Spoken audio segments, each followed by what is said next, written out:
नमस्ते. सपकाळताई रेसिपीजमध्ये तुमचं सर्वांचं खूप खूप स्वागत. बघताच तोंडाला पाणी सुटेल अशी मस्त आज आपण बनवूया नारळ वडी, सर्वांच्या आवडीची. आणि आपण ही उपवासाला सुद्धा वडी खाऊ शकतो. एवढ्या छान मस्त वड्या केलेल्या आहेत बघा. तर कशा केलेल्या आहेत वड्या ते आता आपण पाहू. आणि सर्वांना एक विनंती, व्हिडिओ जर आवडला तर व्हिडिओला लाईक, शेअर आणि चॅनलला सबस्क्राईब करायला अजिबात विसरू नका.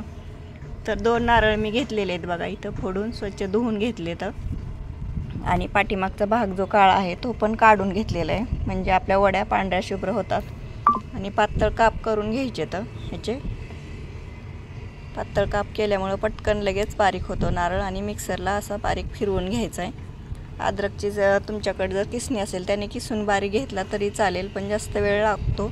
त्याच्यामुळं मी असा नारळ पूर्ण हे 2 नारळ आता मिक्सरला फिरवून घेतलेले इथं.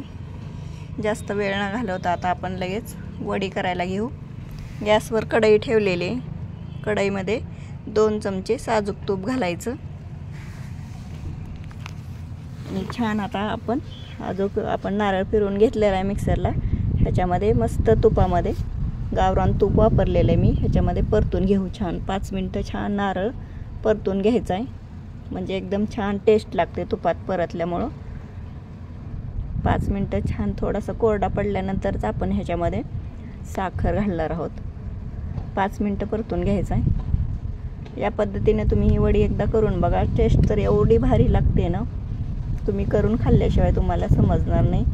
तर ह्याच्यामध्ये मी 1 वाटी साखर घातलेली आहे. तुमच्या आवडीनुसार गोड कमी जास्त तुम्ही करू शकता. तेवढ्याला तेवढी जरी साखर घातली तरी पण छान होतात, एकदम खुटखुटीत होतात वड्या आणि महिनाभर सुद्धा टिकतात. आता ह्याच्यामध्ये मी 1 वाटी साय घातलेली, थोडंसं दूध पण आहे त्याच्यामध्ये. तर आता परत एकदा आपण छान असं मस्त ह्याला मिक्स करून छान परतून घ्यायचं. फक्त हलवायची मेहनत करायची, नाहीतर लगेच खाली करपायला लागतं हे, म्हणून सतत हलवत राहायचे.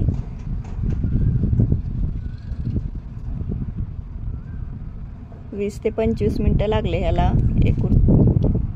आणि थोडंसं घट्टपणा यायला लागलेलं आहे आता ह्याच्यामध्ये मी घातलेली 1 चमचा वेलची पावडर.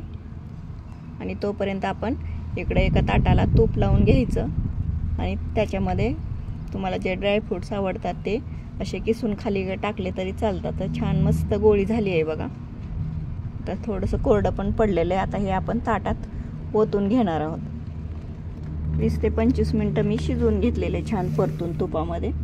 आणि एका वाटीला पण हे लावलेलं आहे मी, तूप लावून घेतलेलं आहे, कारण हाताला खूप चटके बसतात. त्याच्यामुळं वाटीने आपण हे पसरून घ्यायचं आहे, ताटामध्ये ओतून घ्यायचं आणि वाटीने असं छान मस्त असं परतून घ्यायचं आहे,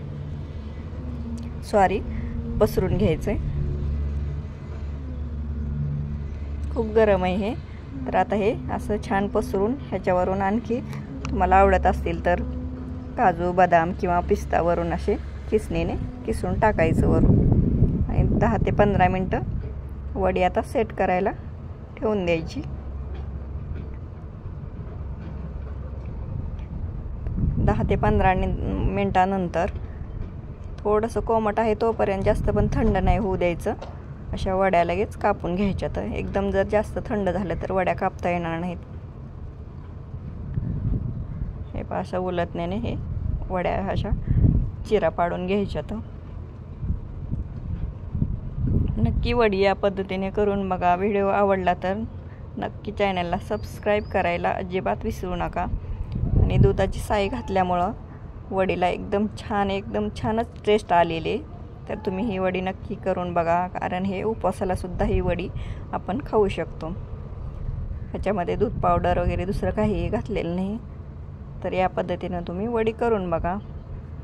ही वडी आपली आता मस्त सेट झालेली आहे. तर एक वडी काढून दाखवते तुम्हाला, किती छान वड्या झालेल्या आहेत बघा.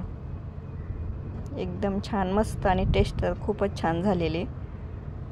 तर तुम्ही या पद्धतीने वडी करून बघा आणि व्हिडिओला सबस्क्राईब करायला अजिबात विसरू नका.